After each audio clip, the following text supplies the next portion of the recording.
ഹബീബായ റസൂലുള്ളാഹി സ്വല്ലല്ലാഹു അലൈഹി വസല്ലമ തങ്ങൾ ലോകത്തുള്ള മുസ്ലിം മക്കളോട് വിളിച്ചു പറയുകയാണ്, ഇദാ അസാബ അഹദകും മുസീബ. നല്ലപോലെ ശ്രദ്ധിച്ചോളി ഹദീസ്, നല്ലപോലെ ശ്രദ്ധിച്ചോളി. നമുക്കൊക്കെ മുസീബത്ത് പ്രയാസങ്ങൾ വരുമ്പോ ഹബീബായ റസൂലുള്ളാഹി സ്വല്ലല്ലാഹു അലൈഹി വസല്ലമ തങ്ങൾ പറയുകയാ, ഇദാ അസാബ അഹദകും മുസീബ ഫൽയദ്കുർ മുസീബതഹു ഫിയാ ഫഇന്നഹാ മിൻ അഅ്ളമിൽ മസായിബ്. നിങ്ങൾക്ക് നിങ്ങളുടെ ശാരീരികമായി, മാനസികമായി, സാമ്പത്തികമായി, കുടുംബപരമായി, കൃഷി സംബന്ധമായി നിങ്ങളേൽക്കുന്ന ഓരോ ബുദ്ധിമുട്ടുകളുണ്ടല്ലോ, പ്രയാസങ്ങളുണ്ടല്ലോ, ആ പ്രയാസങ്ങൾ നിങ്ങളെ അലട്ടുമ്പോ ഫൽയദ്കുർ മുസീബതഹു ഫിയാ, എന്റെ മുസീബത്തിനെ, നിങ്ങളുടെ പ്രവാചകനായ എനിക്ക് ഏൽപ്പെട്ട മുസീബത്തിനെ, അതല്ലെങ്കിൽ എന്റെ മരണത്തെ നിങ്ങൾ ഓർക്കണേ, ഓർക്കണേ. ഫഇന്നഹാ മിൻ അഅ്ളമിൽ മസായിബ്. ലോകത്തുള്ള സകലമാന മുസീബത്തുകളെക്കാൾ, വേദനകളെക്കാൾ, നഷ്ടത്തെക്കാൾ ഏറ്റവും വലിയ നഷ്ടമാണ് ഞാൻ ഈ ലോകത്ത് നിന്ന് വിട പറയുന്നത്. ആ നഷ്ടം നിങ്ങൾ ഓർത്തുകൊള്ളണേ, ഓർത്തുകൊള്ളണേ. നിങ്ങളുടെ ജീവിതത്തിലെ നഷ്ടത്തിന്റെ പരിഹാരം എന്റെ നഷ്ടമാണ്, എന്റെ നഷ്ടമാണ്. നബിയുനാ റസൂലുള്ളാഹി. അതിനേക്കാൾ വലിയ നഷ്ടമുണ്ടോ? ഹബീബ റസൂൽ തങ്ങൾ പോയ രംഗത്തെ കുറിച്ച് എന്താ ആ രംഗമൊന്നും ഞാൻ പറയുന്നില്ല, അങ്ങോട്ട് പോയാൽ പിന്നെ അത് പറയണം. വല്ലാത്ത നമ്മൾ അനുഭവിക്കുന്ന പോലുള്ള വേദന ആയിരുന്നില്ല നബി തങ്ങൾ അനുഭവിച്ചത്. ഇബ്നു മസ്ഊദ് റളിയല്ലാഹു തആല അൻഹു പറയുകയാ, ദഖൽതു അലൻ നബി സല്ലല്ലാഹു അലൈഹി വസല്ലം, അല്ലാഹുവിന്റെ റസൂലിന്റെ സവിധത്തിലേക്ക് ഞാൻ കടന്നപ്പോ ഹബീബായ റസൂലുള്ളാഹി തങ്ങൾക്ക് കഠിനമായ വേദന അനുഭവപ്പെടുകയാണ്. അഖദത്ത്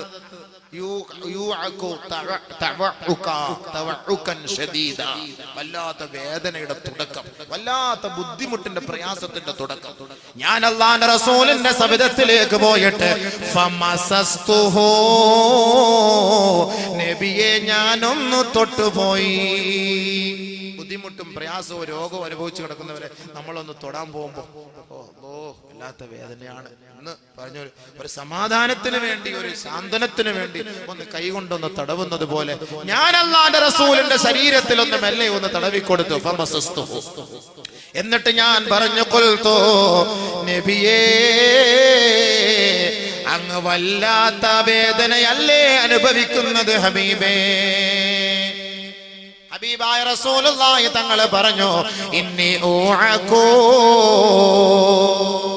വഅകൻ ശദീദാ. ബഹുമാനപ്പെട്ട ഇബ്നു മസ്ഊദ് റളിയല്ലാഹു അൻഹുവിനോട് അല്ലാഹുവിന്റെ റസൂൽ പറയുകയാണ്, ഇബ്നു മസ്ഊദേ, ഞാൻ അനുഭവിക്കുന്ന വേദനയുണ്ടല്ലോ, നിങ്ങളിൽപ്പെട്ട രണ്ടുപേരും മരിക്കുമ്പോഴുണ്ടാകുന്ന വേദനയാണ് ഞാൻ അനുഭവിക്കുന്നതെന്ന് നബിയുനാ റസൂലുള്ളാഹി സ്വല്ലല്ലാഹു അലാ മുഹമ്മദ് സ്വല്ലല്ലാഹു അലൈഹി വസല്ലം സ്വല്ലല്ലാഹു അലാ മുഹമ്മദ് സ്വല്ലല്ലാഹു അലൈഹി വസല്ലം സ്വല്ലല്ലാഹു അലാ മുഹമ്മദ് സ്വല്ലല്ലാഹു. നമ്മൾ അനുഭവിക്കുന്ന, രണ്ടുപേരനുഭവിക്കുന്ന മരണവേദനയാണ് ഞാൻ അനുഭവിക്കുന്നത്. ഉടനെ ബഹുമാനപ്പെട്ട ഇബ്നു മസ്ഊദ് റളിയല്ലാഹു അൻഹു ചോദിക്കുകയാണ്, പറയുകയാണ്, ഇന്നലക അജ്റൈൻ, നബിയെ അങ്ങേക്ക് രണ്ട് കൂലി ലഭിക്കൂലേ നബിയേ? രണ്ടുപേരുടെ മരണവേദനയാണ് നബിതങ്ങൾ അനുഭവിക്കുന്നതെങ്കിൽ എന്ത് മുസീബത്തായിരിക്കും അല്ലേ? അത് ഞാൻ അങ്ങോട്ട് പറയുന്നത് മരണം, നബിയുടെ വഫാത്ത്, അത് വേറെ വിഷയം. ഞാൻ പറഞ്ഞതിനാ നബിതങ്ങൾ അനുഭവിച്ച വേദന. അപ്പൊ അങ്ങക്കൊരു മുസീബത്ത്, നമുക്കൊരു വേദനയോ ശരീരത്തിന് വേദനയോ ബുദ്ധിമുട്ടോ പ്രയാസങ്ങളോ വന്നാൽ നമ്മൾ പെട്ടെന്ന് ചിന്തിക്കേണ്ടത് ആരെയാ? എന്റെ ഹബീബായ തങ്ങൾ അനുഭവിച്ച ആ വേദന അത്രയൊന്നും ഞാൻ അനുഭവിക്കുന്നില്ല. നബിതങ്ങൾ അനുഭവിച്ച മുസീബത്ത് വല്ലാത്ത മുസീബത്തായിരുന്നില്ലേ തന്റെ ജീവിതത്തിൽ അല്ലാഹുവിന്റെ റസൂൽ അനുഭവിച്ചത് സല്ലല്ലാഹു അലൈഹി വസല്ലം? സുജൂദിൽ കിടന്ന ഒട്ടകത്തിന്റെ മാലയെടുത്തിട്ടത്, ഷേബ് അബി താലിബിൽ 2-3 വർഷം ഉപരോധത്തിൽ കഴിഞ്ഞുകൂടിയത്, അല്ലാഹുവിന്റെ റസൂലിനെ പട്ടിണി കിട്ടത്, കല്ലെറിഞ്ഞത്, നബിതങ്ങളെ അടിച്ചത്, നബിതങ്ങളുടെ പല്ലടിച്ചു ഒഴിപ്പിച്ചത്, എത്ര വേദന ഹബീബ റസൂലുള്ളാഹി സ്വല്ലല്ലാഹു അലൈഹി വസല്ലം തങ്ങൾ അനുഭവിച്ചു. അവസാനം ഈ ലോകത്ത് നിന്ന് വിട പറയുമ്പോൾ രണ്ടുപേരുടെ മരണവെപ്രാളമാണ് ഹബീബായ തങ്ങൾ അനുഭവിച്ചതെങ്കിൽ, ഹേ സ്വഹാബത്തെ, നിങ്ങൾക്കൊരു ബുദ്ധിമുട്ട് വരുമ്പോൾ നിങ്ങൾ എന്റെ വിഷമം ഓർത്താൽ മതി, എന്റെ പ്രയാസം ഓർത്താൽ മതി. മനസ്സിലായില്ലേ? അപ്പൊ നമ്മൾ ദുഃഖിക്കേണ്ടതില്ല, ഒന്നുമില്ല, നമുക്കൊരു പ്രയാസമില്ല എന്നാണ് നമ്മൾ മനസ്സിലാക്കേണ്ടത്. അപ്പോ ഈ രോഗങ്ങളും ഈ പ്രകൃതി ദുരന്തങ്ങളും ഇത് നമുക്ക് അള്ളാഹു നൽകുന്നതിന്റെ ഒന്നാമത് എന്തിനാണ് അത് തരുന്നത്? സബർ, ക്ഷമയുണ്ടോ എന്നറിയാൻ വേണ്ടി. നമ്പർ 1 തൽക്കാലം അവിടെ നിൽക്കട്ടെ. അടുത്ത നമ്പർ 2ലേക്ക് വാ. മനുഷ്യൻ ബലഹീനനാണ് എന്ന് മനസ്സിലാക്കാനാണ് അല്ലാഹു റബ്ബുൽ ഇസ്സത്ത് ഈ പരീക്ഷണങ്ങളെല്ലാം തരുന്നത്. മനുഷ്യൻ ബലഹീനനാണ്. പരീക്ഷണങ്ങൾ തരുമ്പോ എല്ലാം പോയില്ലേ, തകർന്നില്ലേ? അതുവരെയ്ക്ക് അവക്കുറിച്ച് ആരാ? എന്തെങ്കിലും ഒരു ബുദ്ധിമുട്ട് വന്ന പ്രയാസം വന്നു പോയാലും പിന്നെന്തായി? എല്ലാം പോയി. തകർന്നില്ലേ? ഖുലിഖൽ ഇൻസാനു ളഈഫാ. അല്ലാഹു മനുഷ്യനെ സൃഷ്ടിച്ചത് ബലഹീനനായിട്ടാണ്.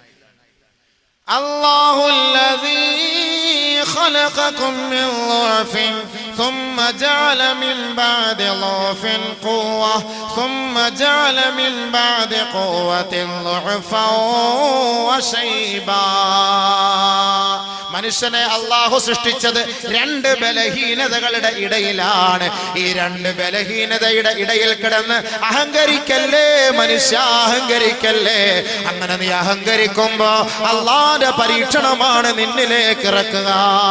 ഒന്നാമത് ഉമ്മാന്റെ ഗർഭാശയത്തിൽ നിന്ന് നീ പുറത്തേക്ക് വരുമ്പോ നീ ബലഹീനനാണ്. ഒരാളുടെ സഹായമില്ലാതെ കഴിക്കാൻ സാധ്യമല്ല, ചിരിക്കാൻ സാധ്യമല്ല, ജീവിക്കാൻ സാധ്യമല്ല. ഒരു ഉമ്മാന്റെ ഒക്കത്ത് വെച്ച് പാല് കുടിക്കാതിരുന്നാൽ നിന്റെ കരച്ചിൽ വല്ലാത്ത കരച്ചിലായിരിക്കും, നിന്റെ തേങ്ങൽ വല്ലാത്ത തേങ്ങലായിരിക്കും. അപ്പോ നിന്റെ ഉമ്മയെടുത്ത് നിനക്ക് ഉമ്മാന്റെ മാറിടത്തിലേക്ക് നിന്റെ വായു കൊണ്ട് കൂട്ടിയിണക്കുമ്പോ നിന്റെ ദുഃഖവും പ്രയാസങ്ങളും മാറുന്നുവെങ്കിൽ ആ ഉമ്മാന്റെ തണലില്ലാതെ മനുഷ്യ നിനക്ക് ജീവിക്കാൻ കഴിയില്ല എന്ന് ഖുർആൻ. അല്ലാഹു ഖലഖകും മിൻ ളുഅഫ്. അതിന്റെ വേറെ ഒരുപാട് അതീതുണ്ട്. അങ്ങനെ അങ്ങോട്ട് പോകും വണ്ടി. ഈ വിഷയം ഇന്ന് തീർക്കണം, ഇത് തീരൂല. ഇന്ന് തീർത്തിട്ട് നാളെ വേറെ തൗബ, ഭയങ്കര വിഷയം. അത് 5 ദിവസം പറയേണ്ട വിഷയം. അത് നാളെ ഒറ്റ ദിവസം കൊണ്ട് തീർക്കണം. അവ എന്താ സംഭവിച്ചത്? എന്താ പറഞ്ഞത്? അല്ലേ? കുഞ്ഞിനെടുത്താൽ കൊച്ചു കുഞ്ഞിനെടുത്താൽ 2 വയസ്സ്, 5 വയസ്സായി, 3 വയസ്സായി, 6 വയസ്സായി, 7 വയസ്സായി. ഒരാള് സഹായം വേണ്ടേ? ഒരു സഹായം വേണ്ടേ സഹോദരങ്ങളെ? എന്തപ്പ എല്ലാവർക്കും ഉറക്കം വരുന്നോ? എന്താ പൊന്നെ, പക്കറ്റൂര് വന്നാലേ നിങ്ങളുടെ ഉറക്കം മാറുള്ളൂ. അതന്നെ. നിങ്ങളൊന്നും നല്ലപോലെ ശ്രദ്ധിക്കും. പെട്ടെന്ന് 12:30 ആകുമ്പോൾ നിർത്താം ഇൻഷാ അല്ലാഹ്. വാങ്ങ് കുളിക്കുമ്പോൾ നമുക്ക് നിർത്താം. വിഷയം തീരട്ടെ. അപ്പൊ നമുക്കൊരു നമ്മളൊരു ളുഅഫ്, ആദ്യം തുടക്കത്തിലൊരു ളുഅഫ്, ബലഹീനരായി, ആരുടെ സഹായമില്ല. പിന്നെ അല്ലാഹ് കുറച്ച് ആളത്തേക്ക് മാഷാ അല്ലാഹ് ജിംനേഷ്യത്തിലൊക്കെ പോയിട്ട് അവ ഇങ്ങനെ എടുത്തിട്ട് എന്താപ്പാ പവർ, അവ ഇങ്ങനെ കൈയൊക്കെ കാണിച്ചിട്ട് ആ ബൈക്കിനകത്തൊക്കെ ഇങ്ങനെ പൊങ്ങി ഇസ്രാ മിറാജിന് പോകുന്ന പോലെ ഇരുന്നിട്ട് അവൻ പോവാ. ബൈക്കിലൊക്കെ പോകുന്നത് എങ്ങോട്ട് കണ്ടു കഴിഞ്ഞാല് ഇവനെ കഴിഞ്ഞാരാ?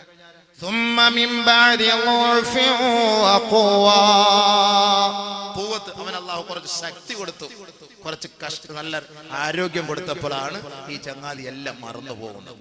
പിന്നുണ്ടാകുന്ന ആ വിഷമങ്ങളെല്ലാം മറന്നു.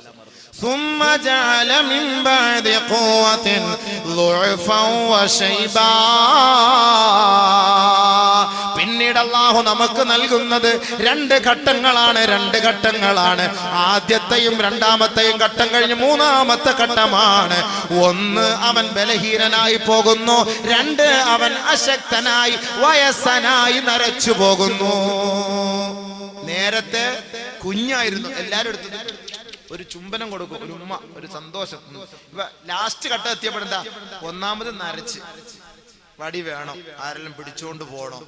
2ാമത് രോഗം പിടിപെട്ട് ലൈഫായി വീൽ ചെയറിൽ പോകണം, ആരുടെയെങ്കിലും സഹായം ഇല്ലാതെ പോകണം. ഈ മനുഷ്യൻ ആരായിരുന്നു ഒരു സമയത്ത്? ഇപ്പൊ ഏതവസ്ഥയിലെത്തി? ഇന്ന് നമ്മുടെ ആശുപത്രിയിലൊക്കെ പോയി നോക്ക്, വയസ്സരായവർക്ക് ബൈസ്റ്റാൻഡായിട്ട് നിൽക്കുമ്പോൾ ഒരാൾ താങ്ങാൻ, ഒരാൾ പിടിക്കാൻ, ഇതൊക്കെ നിൽക്കുന്ന എന്താ? അവന്റെ 2 കാലഘട്ടം കഴിഞ്ഞു, 2 ഘട്ടം അവന്റെ കഴിഞ്ഞു. ഒന്ന് ചെറുപ്പം, അവന്റെ ശൈശവം, പിന്നെ യൗവനം, അവന്റെ കൗമാരം, ഇതെല്ലാം കഴിഞ്ഞ് അവന് നല്ലൊരു അവസ്ഥ ഉണ്ടായിരുന്നു. അതെല്ലാം കഴിഞ്ഞ് അവസാനം അവൻ മരിക്കാറായി.